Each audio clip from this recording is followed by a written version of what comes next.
Fala galera do canal, tudo bem com vocês?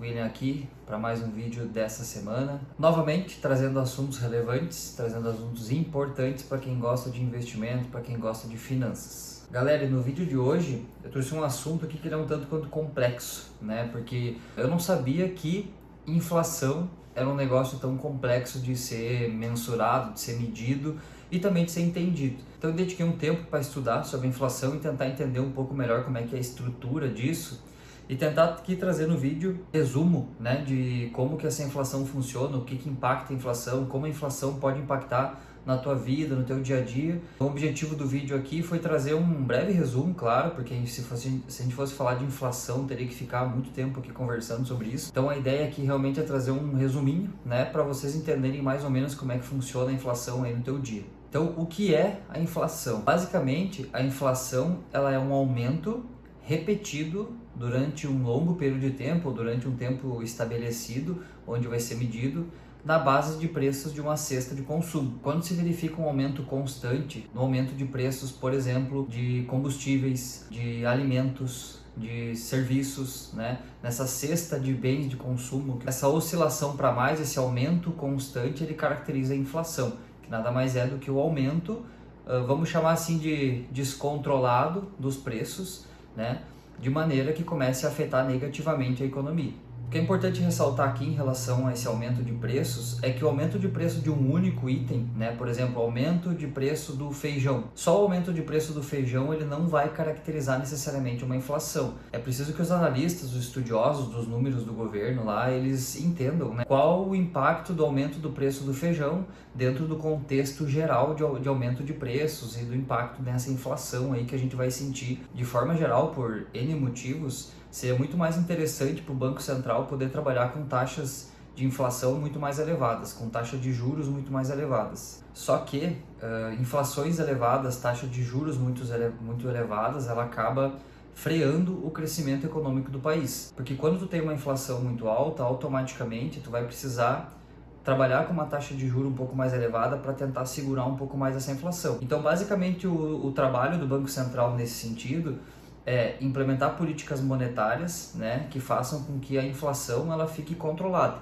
E para que isso exista, é preciso que se trabalhe com um regime de metas de inflação. O governo vai definir qual é a meta da inflação para aquele período, né, e todas as políticas monetárias que o Banco Central for implementar precisam estar conectadas com essa meta de inflação. Se esse número de inflação ele começa a ficar muito elevado em relação à meta, é preciso que se tomem algumas estratégias para que essa inflação seja reduzida. Porque essa inflação, com o tempo, ela vai corroendo o poder de compra do consumidor. Se tu comprava com R$100 uma quantidade X de alimento, tu vai passar a comprar com R$100 uma quantidade X menos uma porcentagem, né? Vai ficar menor essa tua capacidade de comprar, ou seja, o teu dinheiro ele perdeu o valor no tempo. Então, basicamente, a meta de inflação, que vai ser definida pelo Banco Central, ela vai nortear essas definições das políticas monetárias para que possa ser defendido o poder de compra do teu dinheiro. Conectado com a inflação, a gente não pode deixar de falar sobre a taxa de juros. A gente tem diversas taxas de juros hoje circulantes no mercado, mas a mais conhecida e a mais amplamente divulgada é a nossa taxa Selic. Então, basicamente, a taxa de juros ela vai ser definida pelo seguinte: o juro real mais a expectativa de inflação para aquele período, mais um termo que faz a correção proporcional a uma porcentagem, né, da diferença entre a meta de inflação que foi estabelecida, que eu falei anteriormente, e a expectativa de inflação para o período. E por que isso? Porque a tua taxa de juros ela vai precisar ser sempre maior do que a expectativa de inflação para aquele período, para que ela possa justamente trazer a inflação para a meta. Porque se essa taxa de juros fosse simplesmente menor do que a inflação medida, tu não teria como trazer essa inflação para a meta, porque a taxa de juros mais alta é aquilo que eu falei lá no início. Ela vai segurar o crédito, ela vai basicamente desacelerar um pouco a economia para que aquela subida de preços pare de acontecer, né? E a gente consiga trazer essa meta de inflação de novo para a normalidade. A taxa Selic ela influencia os teus investimentos em renda fixa, em renda variável, né? A gente tem um tesouro chamado Tesouro Selic, está diretamente ligado à Selic. Quando tu vai fazer um investimento, por exemplo, lá na caixinha do Nubank, tu vai ter lá o investimento que rende tantos por cento do CDI. A base do CDI também é a Selic. Ela norteia muitos caminhos dentro dos investimentos. Por isso que é muito importante que a gente esteja sempre ligado na Selic, porque agora a gente está passando por um momento de redução da taxa de juros, né? A nossa Selic atual está em 10,75%, então isso significa que a nossa inflação estabilizou, a gente está conseguindo trabalhar para que essa inflação se direcione para a meta, e o Banco Central então entende que a gente pode passar por um período de redução da taxa de juros Selic,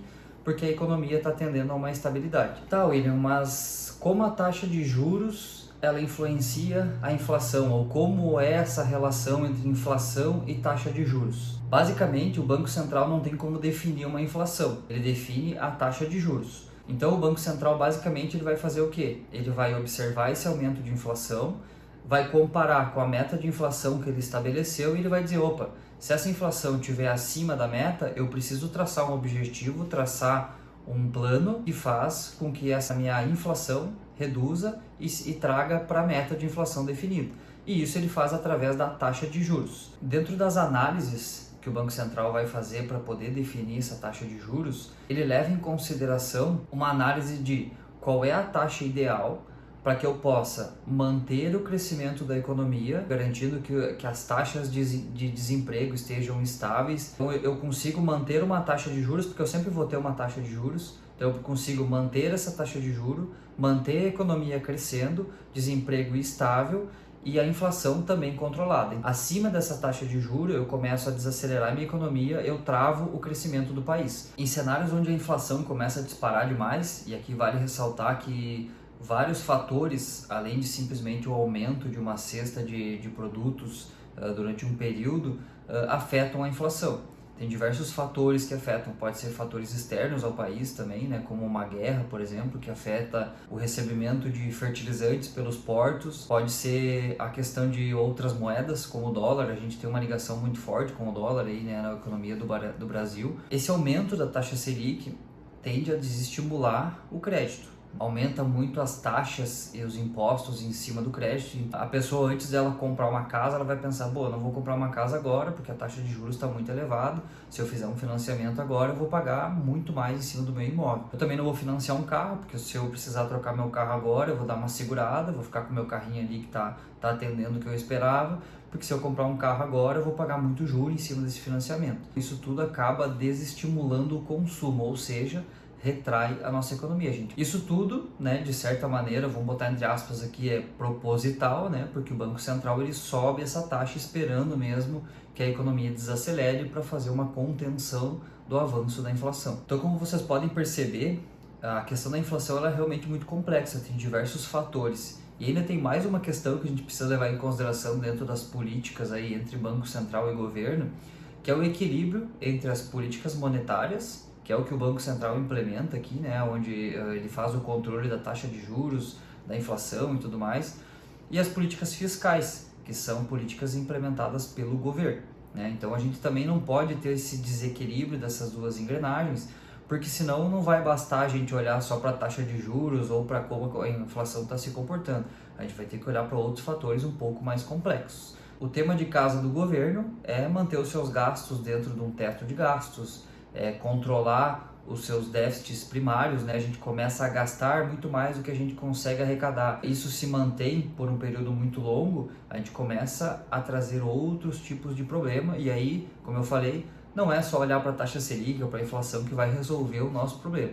Ah, William, mas tu falou um monte de coisa aí sobre inflação, taxa de juros, Banco Central, governo, política monetária, política fiscal e como isso efetivamente afeta a minha vida, né? Como é que eu percebo isso? Então, como eu falei para vocês, a inflação a gente basicamente percebe ela no aumento da cesta de produtos que a gente vê no mercado, né? Se esse aumento for por um longo período de tempo, isso vale também para a gasolina, por exemplo, a gasolina tem o aumento gerado por diversos fatores, inclusive internacionais, né? Pode ser que a gente venha a passar por um período de elevação das taxas de juros, porque a nossa inflação medida vai estar elevada. Então a gente acaba sofrendo em várias pontas, né? Primeiro a gente sofre pelo aumento dos preços dos produtos. Quando o aumento desses produtos acaba acarretando no aumento da inflação, né, e essa inflação está se direcionando acima da meta que foi estabelecida lá pelo Banco Central, a gente passa a ter um aumento na taxa de juros. Então, isso vai afetar o teu crédito, vai afetar os teus produtos, vai afetar o teu consumo diretamente e a gente acaba tendo que pagar também nessa outra ponta. Depois que tudo isso se reequilibra,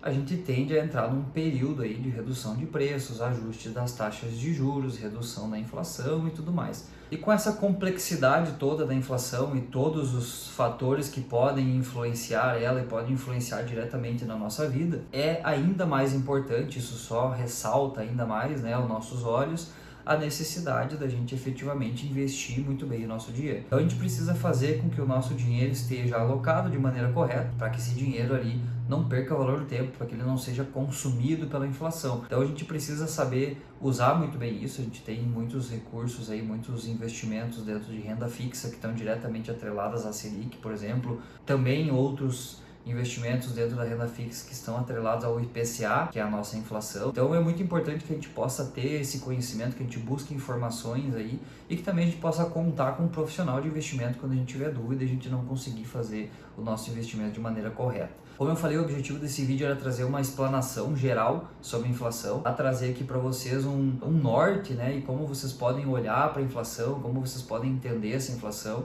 Eu sugiro que vocês se aprofundem um pouco mais no tema, porque realmente é um tema bastante complexo, tem diversos fatores que podem influenciar, mas de maneira geral é isso aqui que eu falei no vídeo. Não sou especialista em investimentos, mas gosto bastante de estudo, então o meu objetivo aqui é trazer não só sobre investimentos, mas finanças de uma maneira geral. Então esse conteúdo aqui educativo aí é para ajudar vocês a entender e estimular vocês a procurar também mais informações sobre os assuntos. Então muito obrigado, pessoal, para quem assistiu esse vídeo até aqui. Espero vocês no próximo vídeo e um grande abraço.